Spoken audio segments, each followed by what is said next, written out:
Keesokan harinya di Western University, Eza menggebrak meja Aris. "Sini lo!" Eza membanting pintu kelas Aris dengan keras. "Denger gak gue ngomong?" bentak Eza menarik kerah baju Aris. "Keluar semua!" teriak Eza. Mahasiswa maupun mahasiswi di kelas itu hanya berani diam di belakang dan di luar kelas. "Apa maksud lo ngejebak gue kayak kemarin?"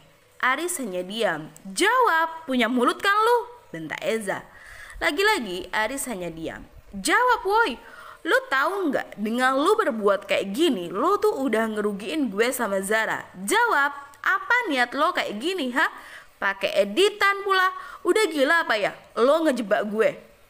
"Lo punya bukti?" tanya Aris. "Apa? Masih nanya bukti?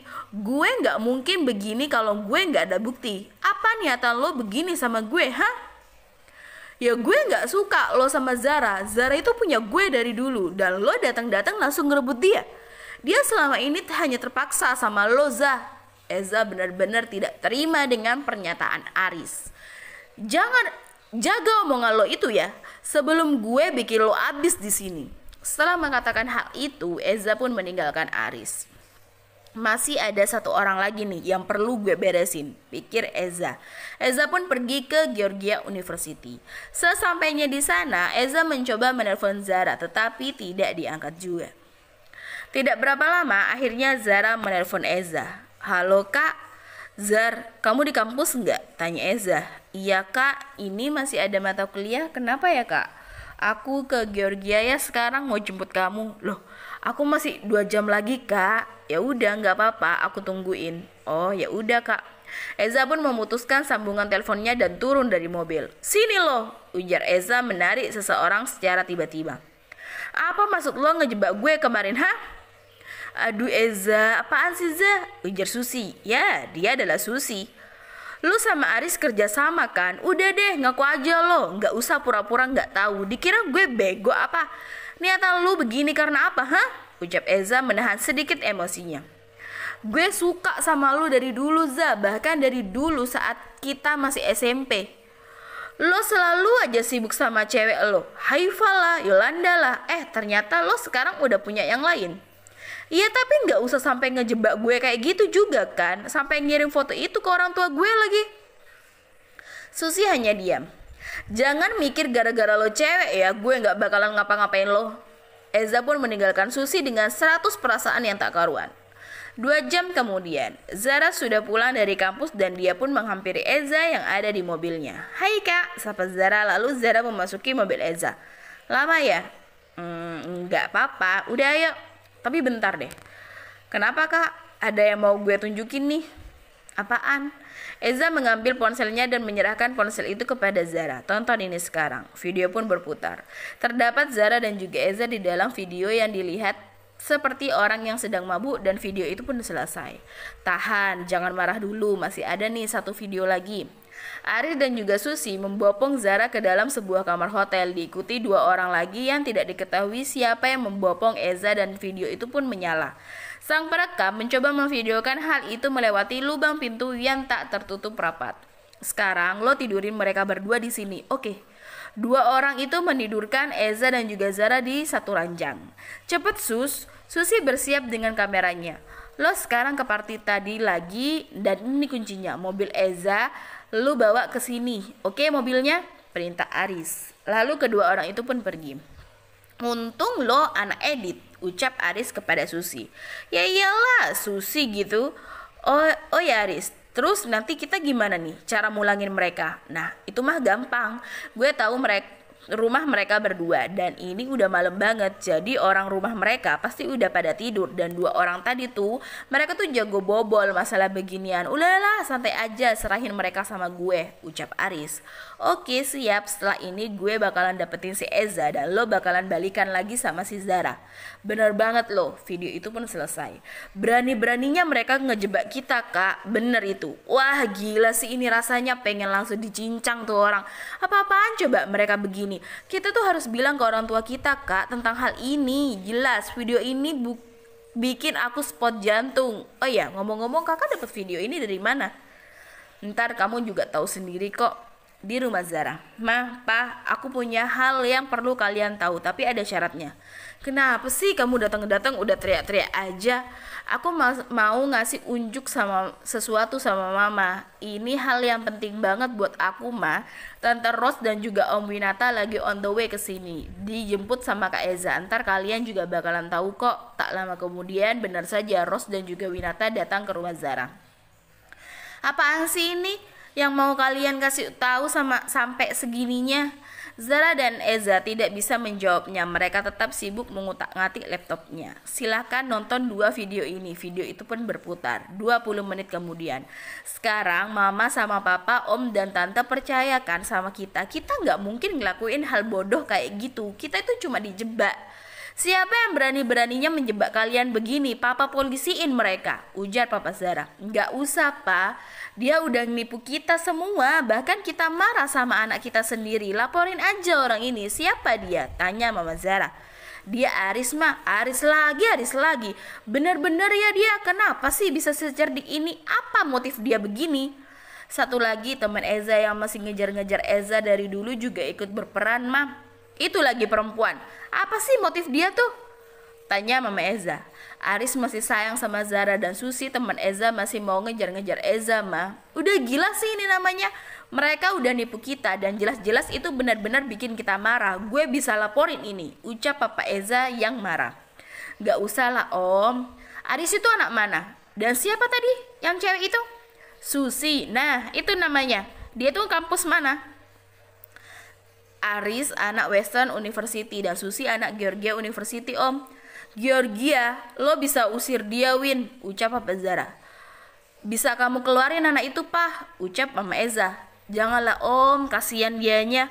Kamu nih lucu ya, Zar, masih aja kasihan sama orang begitu," ujar Mama Zara. "Buat apa sih kita dendam? Gak ada untungnya kan? Zara tahu Susi itu pinter banget. Kasihan kan kalau dia harus kehilangan kampusnya. Dia tuh dapat beasiswa, jadi dia tuh pinter banget. Ya udah, kita cabut aja beasiswanya," ucap Papa Eza. "Janganlah, Om." "Kenapa lagi sih, Zar?" tanya Mama. "Orang tua dia tuh udah gak ada, Ma. Zara takut kena imbasnya nanti. Kalau Zara digituin gimana?" Sekarang Zara gak mau dendam sama dia. Bahkan sama Aris pun sekarang gak mau dendam juga, Ma. Kita gak berhak balas perbuatan orang yang begitu. Cuma Tuhan yang punya hak untuk ngebales perbuatan mereka, Ma. Terserah mereka sih mau punya niatan jahat apa sama kita. Tapi Zara tak sampai kapanpun gak bakalan balas mereka. Zara tahu Mama, Papa, Om sama Tante bakal marah besar akan soal ini. Karena kalian telah ditipu kan. Zara juga tahu, Kak Eza juga pasti marah kan. Zara juga mau jujur, Zara juga marah soal ini. Tapi semarah-marahnya Zara gak bakalan menghakimi mereka begini, Ma.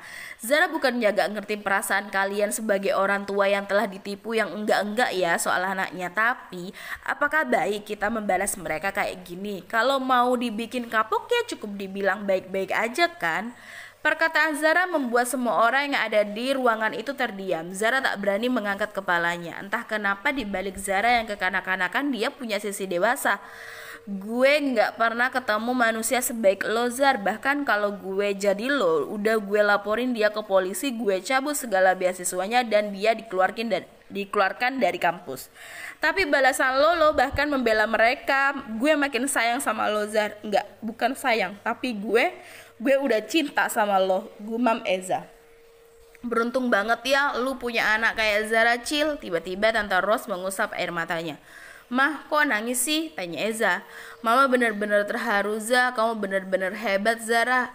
Kenapa hebatnya, Tante?" tanya Zara dengan polosnya. "Dijahatin seperti itu aja kamu masih membela mereka, Zar." Mama juga terharu tahu. Mama Zara mengangkat kepalanya yang sudah dari tadi menunduk dan ternyata ia sedang menangis juga. "Eza, kamu beruntung loh punya Zara. Papa juga hampir nangis tapi nggak jadi." "Ye, Papa tuh labil," ucap Eza. "Lu juga tuh kelihatan berkaca-kaca," ucap Winata ke Papa Zara. "Ya, gimana enggak, terharu gue. Anak gue tuh yang ngomong. Mama minta maaf ya, Zar, sampai marah-marah sama kamu." "Iya, Zar, Papa juga ya. Kamu pasti ngerasain gimana kan rasa khawatirnya kalau kamu udah punya anak nanti. Iya, Zara paham kok, Ma. Pa, maafin Mama juga ya, Za, ucap Mama Ros kepada Eza. Papa nggak minta maaf ya, Za. Kan kemarin yang marah-marah sama kamu Mama, bukan Papa. Hahaha, iya, Pa, jawab Eza. Tuh kan, Mama lagi yang kena. Gimana kalau sekarang kita makan aja, ujar Papa Zara. Syukurlah ada yang peka, gue belum sarapan nih dari tadi pagi, ujar Winata menggoda Papa Zara. Iya nih, Mama habis masak shabu-shabu dan ayam teriyaki. Wih, siap-siap, tunggu apa lagi? Mereka semua menuju ke meja makan. Sip, ayo makan kalau gitu, ucap Papa Zara dengan tersenyum. Zara dan Eza tertawa melihat kelakuan kedua orang tuanya. Sementara mereka masih berdiam di ruang tamu dan tiba-tiba saja Eza menggenggam tangan Zara. Kakak, makasih ya Zar. Makasih buat apa ya kak? Kamu udah dewasa banget tadi dan makasih udah buat aku makin jatuh cinta sama kamu. Apaan sih kak? Jawab Zara malu-malu. Jangan malu-malu dong, aku tuh serius. Kak Eza nggak paham apa jantung gue gimana keadaannya. Buset dah, orang ini bikin gue jantungan terus, guam Zara. Zara, Eza, makan dulu, jangan pacaran terus, teriak Mama Zara. Iya tante, iya ma. Eza dan Zara pun menghampiri orang tuanya dan ikut makan bersama mereka semua. Beberapa hari kemudian, pagi ini Zara sudah berada di rumah Eza bukan untuk menemui Eza, tapi untuk membantu Tante Ros merapikan rumahnya karena Eza sekeluarga akan pindah ke rumah baru yang tentunya rumahnya akan lebih dekat dengan rumah Zara. Ini kapan pindahnya tante? Tanya Zara. Mungkin 3 hari lagi, makanya tante lagi rapi-rapi sekarang. Oh iya, sampai lupa. Zara bantu apaan nih tante? Aduh, apa ya, kamu box-boxin buku-buku aja deh, itu ruangannya. Ros menunjukkan sebuah pintu di dekat mereka berada. Oh oke tante. Zara pun mengambil kardus dan berjalan menuju kamar itu. Zara membuka kamar itu dan menyalakan AC lalu menutup kembali pintunya. Kamarnya besar tetapi dipenuhi oleh buku-buku yang sangat banyak. Malum saja keluarga Eza memang kutu buku. Zara mulai mengambil buku-buku itu sampai akhirnya ia menemukan buku harian lagi. Hah? Buku harian lagi? Pikir Zara. Risa dan Winata lagi. Zara pun membukanya. 14 Desember 2002. Sekarang dua anak ini sering banget main sepeda di depan rumah. Gak pernah seharian pun absen gak main sepeda. 25 Desember 2002. Tahun baru kita ada acara rencana berlibur ke Bali. Nggak usah jauh-jauh, yang penting seru dan pastinya nggak bakalan ngebosenin. Aneh ya, buku harian ini hanya 2 halaman. Gue yakin diary ini sudah disobek.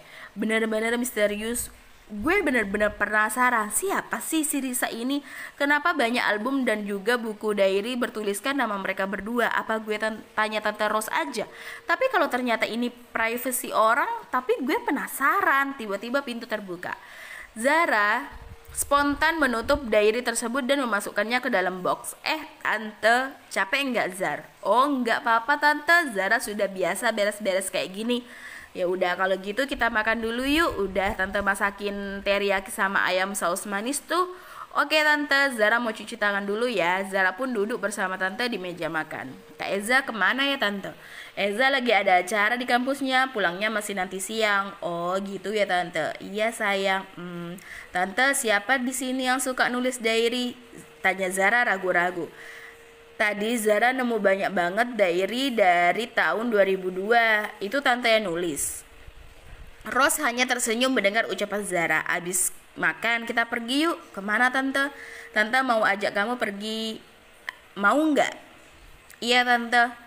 Setelah makan, Zara dan Ros pun benar-benar pergi. Kita mau pergi kemana tante? Tante mau ajak kamu pergi ke suatu tempat. Tempat apaan tante? Rahasia dong. Ih tante ini, hehehe. Oh iya, ini pertama kalinya kamu jalan-jalan bareng tante kan? Iya nih tante. Zara sedikit malu. Gak usah malu lah. Nih kita udah sampai. Mereka pun sampai di TPU Pondok Indah. TPU pemakaman, pikir Zara. Yuk turun Zar, ajak Mama Eza. Zara hanya bengong menatap ke depan. Zara menuruti Ros untuk turun dan Zara mengikuti Ros dari belakang hingga akhirnya mereka tiba di satu makam penuh dengan bunga yang bertuliskan Risa Sarasvati binti Maxim Fernandez 1978 sampai 2010. Lalu Rose berjongkok di pinggir makam itu dan diikuti oleh Zara. Apa maksud semua ini? Pikir Zara. Jadi perempuan ini siapa tante? Tanya Zara. Ini tuh mamanya Eza sayang. Hah? Mama? Iya, tepat 1 hari sebelum beliau meninggal, Eza lagi perlombaan taekwondo di sekolahnya. Jadi piala Eza itu hadiah terakhir buat beliau. Jadi kalau tadi kamu ngelihat ada banyak sekali diary di kamar itu tulisan mamanya Eza. Beliau suka banget nulis. Buku harian dan bukunya selalu diberi nama Winata dan Reisa. Sampai momen-momen gak pernah terlupakan beliau tulis di buku hariannya. Bahkan akhir hidupnya pun beliau masih sempat nulis pesan buat Eza dan juga Levi. Sebentar tante, maaf aku potong. Levi itu siapa ya tante? Rose meneteskan air mata. Tante jangan nangis dong. Maaf ya Zara tanya kayak gini. Maaf ya Zara, tante belum bisa ngasih tahu soal ini. Iya nggak apa-apa kok tante, lanjut aja ya soal mamanya Kak Eza. Tapi banyak lembaran buku harian beliau yang hilang karena sempat kena banjir dulu. Tante benar-benar baca semua tulisan dari dia dari awal dia ketemu sama Om Winata sampai akhirnya tahun 2010 dia pun wafat. Ucap Tante Rose mengusap-ngusap batu nisan tersebut. Sekarang udah terjawab kan siapa penulis buku itu? Udah tante, makasih ya tante udah ajak Zara ke sini. Zara jadi tahu. Iya sama-sama sayang, kita berdoa dulu yuk buat mamanya Eza. Terus abis itu kita pulang deh. Oke tante, gue seneng udah tahu hal ini. Gue juga seneng setidaknya gue paham sama Kak Eza. Tapi sekarang yang belum terjawab siapa itu Levi? Oke, gue bakal cari tahu sendiri soal itu.